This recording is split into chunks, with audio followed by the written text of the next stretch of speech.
Jaya, police जो है आत्महत्या का ये पूरा मामला जो है वो बता रही है, लेकिन इसके साथ साथ ही पुलिस सिर्फ आत्महत्या ही नहीं बल्कि हर एंगल्स के साथ जांच कर रही है। और कुछ देर पहले ही जो अधिकारी हैं लॉ एंड ऑर्डर के डीसीपी अमित दहिया ने भी ब्रीफ किया और बताया है कि एक नहीं 2 सुसाइड नोट्स मिले हैं। सुसाइड नोट्स की जो जानकारी है वो फिलहाल साझा नहीं की जा रही है, लेकिन जो जानकारी है वो ये बताई जा रही है कि उसमें कर्ज की वजह से ही, कर्ज से ही आहत होकर, परेशान होकर इतना बड़ा कदम जो है ये उठाया गया है। ये दिल दहला देने वाली जो घटना है जिसमें एक ही परिवार के 7 लोगों ने सुसाइड किया है, जहर खाकर सुसाइड किया है।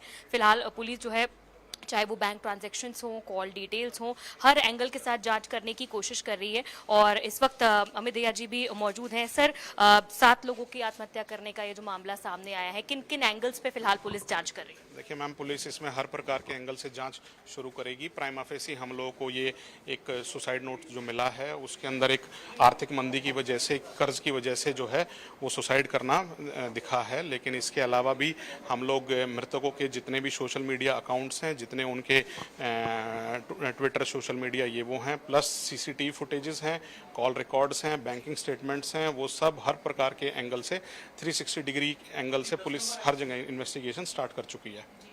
सर, सुसाइड नोट्स भी बताया जा रहा है कि 2 मिले हैं। क्या उनमें कोई अलग अलग जानकारी है या वो एक ही नोट के 2 पन्ने हैं, किस तरह से? देखिए मैम, ये अभी इन्वेस्टिगेशन का पार्ट है।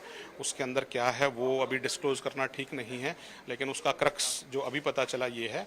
हैंडराइटिंग एक्सपर्ट से अभी उसकी ओपिनियन ली जाएगी कि इसके अंदर वो हैंडराइटिंग उन्हीं की ही लिखी हुई है या क्या है। वो अभी it is too early to say. कई ठिकाने भी बताए जा रहे हैं, बता रहे हैं कि मतलब they were also eloped for like 4-5 years, 6 years, अपने किसी भी फैमिली के टच में नहीं थे, कहाँ रह रहे थे, सकेतड़ी में भी किसी परिवार वाले को नहीं पता कहाँ रह रहे थे, रेंट पे रह रहे थे, देहरादून थे, बहुत अलग अलग जगह भी थे। तो क्या वहाँ पर भी आप जांच करेंगे, वहाँ के भी ऑफिसर्स से आप? देखिए, हमारी अलग अलग टीम्स बन चुकी हैं इनके अंदर। कल रात को ही बना दी गई थी। एक टीम हमारी देहरादून है जो इनकी वहाँ पर बिजनेस प्रोस्पेक्ट्स को देखते हुए, हर आदमी को अपनी आज़ादी है अलग अलग जगह जाने की, और इनके बच्चे, और एक जो घर है वो सकेतड़ी के अंदर है, दूसरा देहरादून में है, पिंजौर में शादी हुई है। तो हर प्रकार से पुलिस हर इनके जितने भी पिछले 10, 12, 15 साल की जहाँ जहाँ इन लोगों की गतिविधियाँ रही हैं सबके ऊपर सबकी रिपोर्ट्स लेकर इन्वेस्टिगेशन कर रही है। सर, जहाँ पर जो चश्मदीद थे, जहाँ पर इस तरह ये जो पूरा काम हुआ, डेथ हुई, वहाँ पर चश्मदीदों ने जब आखिरी समय में उनसे बातचीत की तो उन्होंने बताया कि भाई रिश्तेदारों ने भी मदद नहीं की और मैं परेशान था, कर्ज बहुत ज़्यादा था। इस तरह की कोई बात क्या सुसाइड नोट में भी है, रिश्तेदारों से जुड़ी हुई? मैम, मैं सुसाइड नोट की इन्फॉर्मेशन आपको अभी नहीं दूंगा। It is too early to say. अभी मुझे अनटिल अनलेस वो ये नहीं पता चलेगा कि उसकी फॉरेंसिक हैंडराइटिंग किसकी है। पहले मेरे को वो रिपोर्ट आने दीजिए, मुझे कॉज ऑफ डेथ की डॉक्टर की रिपोर्ट आने दीजिए। अभी बहुत सारी रिपोर्ट्स ऐसी हैं जो पुलिस लेगी, अलग अलग अथॉरिटीज से, डॉक्टर से लेगी, बैंक से लेगी, सोशल मीडिया से लेगी, और इधर जस्मदितों के गवाह लेगी और डॉक्टरों से रिपोर्ट लेगी। उसके बाद ही हम लोग एक निष्कर्ष पे जा पाएंगे। प्राइमा फेसी एक सुसाइड नोट मिला है हम लोगों को जिसपे कर्ज की बातें कही गई हैं। सर, अभी जैसे डेड बॉडीज भी जो हैं वो, क्योंकि 7 डेड बॉडीज हैं, अलग अलग हॉस्पिटल्स में हैं, तो कब परिजनों को हैंड ओवर की जाएगी? क्या उसको लेकर भी मांगी है परिजनों ने लास्ट में? सबसे पहले ओजस हॉस्पिटल में वो लोग आए थे, और किसी भी डेड बॉडी का जो अननेचुरल डेथ होती है उसकी जो पोस्टमार्टम होती है वो जनरल हॉस्पिटल करता है। तो जीएच में हम लोगों ने लेटर लिख दिया है कि इसके अंदर एक बोर्ड, डॉक्टरों का बोर्ड गठित कर बनाकर, और वो इसकी पोस्टमार्टम करें। वो प्रोसेस चल रहा है अभी। बहुत शुक्रिया बातचीत करने के लिए।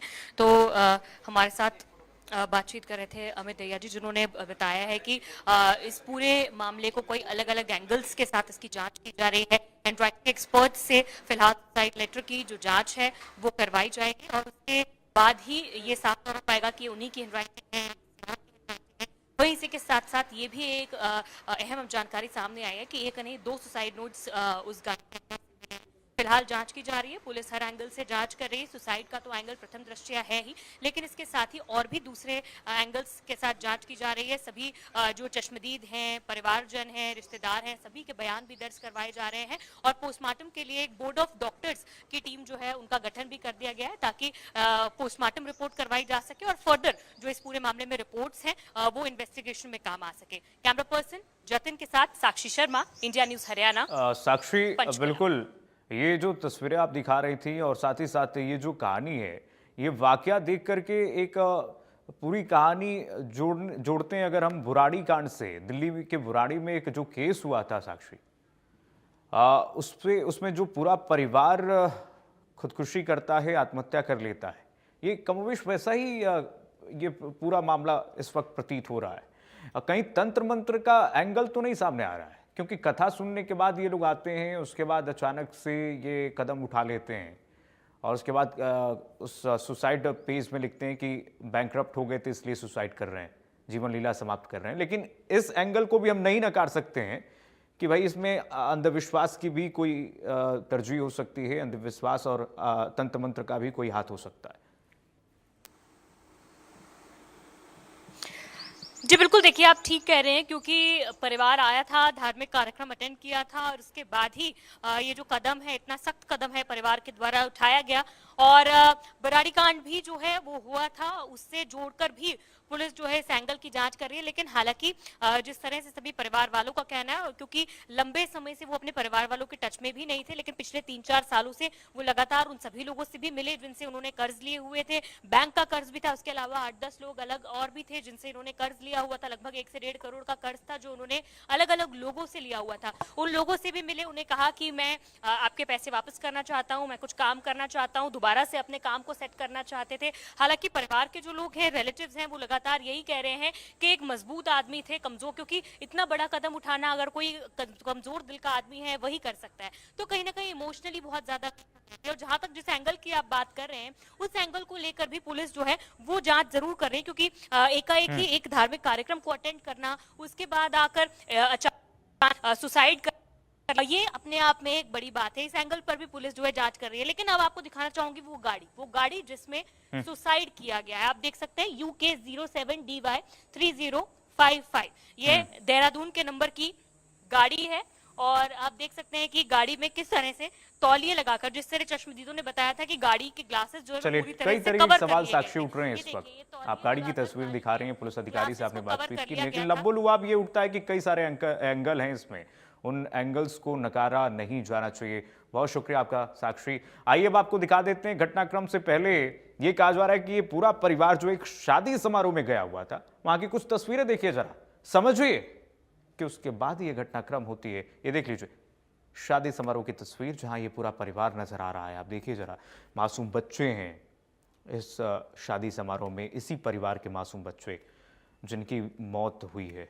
पूरा 7 लोगों का ये पूरा परिवार जो है खत्म हो गया पूरी तरह से। ये शादी समारोह की तस्वीर है, कुछ ही घंटों पहले ये शादी समारोह में पूरा परिवार शामिल होता है। बागेश्वर धाम के जो महंत हैं धीरेन्द्र के शास्त्री, उनकी कथा में जाता है और उसके बाद रात में घटना हो जाती है। पंचकुला में जो मामला हुआ है, 7 लोगों ने जहर खाकर सुसाइड कर लिया है। उनके कुछ परिजन इस वक्त हमारे साथ हैं, जिनकी बीते दिनों उनसे मुलाकात भी हुई थी। क्या कुछ उनके घर में परेशानी थी और लास्ट मुलाकात क्या हुई थी, वो उनसे जान लेते हैं। आपके क्या लगते थे जो प्रवीण जी? मेरे चाचा जी थे वो। आखिरी मुलाकात आपकी उनसे कब हुई थी, क्या उनसे बात हुई? मैम मेरी वैसे तो 2 से 3 दिन में रेगुलर बात हो जाती थी, बट जो मिले थे हम, वो मिले थे 30 तारीख को, 30 अप्रैल को। क्या बात हुई थी उस दौरान, क्या कुछ परेशान लग रहे थे? नहीं, उन्होंने ऐसी कभी भी कोई बात नहीं की। शादी में आए थे, एंजॉय किया, ठीक है। मेरे सगे चाचा के लड़के की शादी थी 30 अप्रैल को, तो वो आए, मिले जुले। उससे पहले वो 12 दिन पहले मेरे दादाजी एक्सपायर हुए थे चंडीगढ़ में ही, जीरकपुर में। वो 18 तारीख को वहाँ भी मिले थे मुझसे, और दादाजी भी मिले थे। तो उन्होंने कभी भी ऐसी कोई डिस्कशन की ही नहीं कि मैं परेशान हूँ, ये हूँ, वो हूँ। काफी सारे आपके फैमिली के लोग बता रहे हैं कि वो बहुत टाइम तक फैमिली के टच पे नहीं थे, गैप था। वो क्या था, क्यों हुआ, कब लॉसेस हुए उनको? 2007-8 की बात है। उनका, वो बिजनेसमैन थे, उनका फार्नेस लगा हुआ था। वो लोहा मेल्ट करके टी आयरन एंगल बनाते थे, तो उनके पास अच्छा खासा फ्लैट भी था, सब कुछ था। नियर अबाउट उनको 6 से 7 करोड़ का लॉसेस हुआ। वो सारा बैंक का था। 1 करोड़ जो था वो पर्सनल लोगों से था, बट बैंक ने अपनी पोजीशन ले ली, गाड़ी ले ली, सब कुछ सीज कर अब उन्होंने अपना टेक ओवर कर लिया था फंड्स का। कौन सी प्रॉपर्टी सीज की जो यहाँ? पंचकुला में 2007 में उनके पास थी, और जब ये यहाँ से रेनोवे हुए 7-8 साल बाद ये दिल्ली आते हैं हमारे घर पे रैंडमली। हमारे को कोई कांटेक्ट नंबर नहीं था, कुछ नहीं था। 7-8 साल बाद ये आते हैं हमारे पास, तो हम देख के इनको बहुत खुश हुए कि इन्होंने कुछ ऐसा वैसा गलत स्टेप नहीं उठाया। तो इन्होंने सारी बात बताई कि ऐसे ऐसे लॉसेस हुए, ये हुआ, वो हुआ।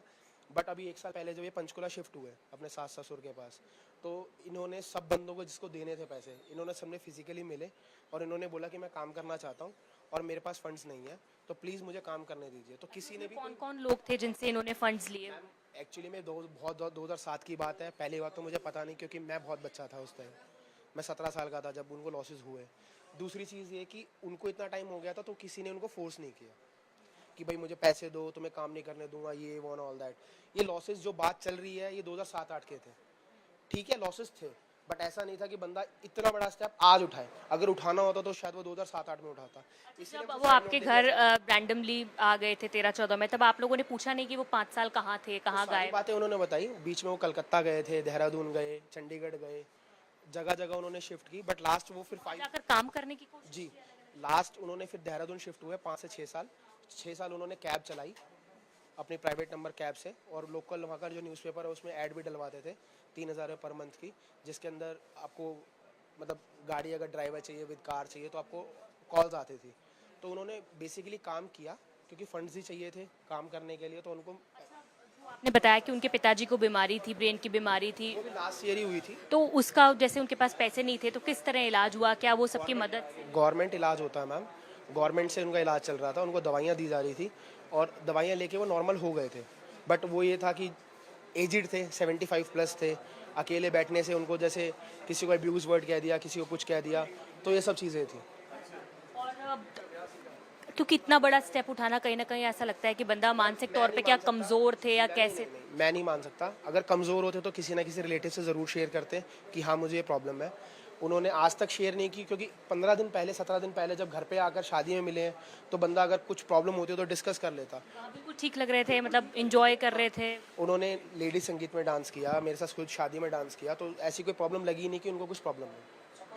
बहुत शुक्रिया बातचीत करने के लिए। तो ये उनके परिजन थे, उनके चचेरे, इनके चाचा लगते हैं, भतीजे हैं उनके। तो उन्होंने बताया कि कुछ दिन पहले तक ही, लगभग 15-20 दिन पहले वो बिल्कुल ठीक थे, घर की एक शादी अटेंड की और इस वेडिंग के दौरान जो है उनका परिवार काफ़ी खुश नज़र आ रहा था, लेडी संगीत में नाचा गाया और बताया भी जा रहा है कि कमज़ोर दिल के व्यक्ति नहीं थे, काफ़ी स्ट्रॉन्ग थे शुरुआत से और इसीलिए परिवार जो है वो सुसाइड नोट देखना चाहता है। पुलिस के अधिकारियों से आग्रह कर रहा है बार बार कि सुसाइड नोट दिखाया जाए ताकि उन्हें पता चले कि आखिर उनकी मौत के पीछे की या पूरे परिवार की सुसाइड के पीछे की असल वजह जो थी वो क्या रही।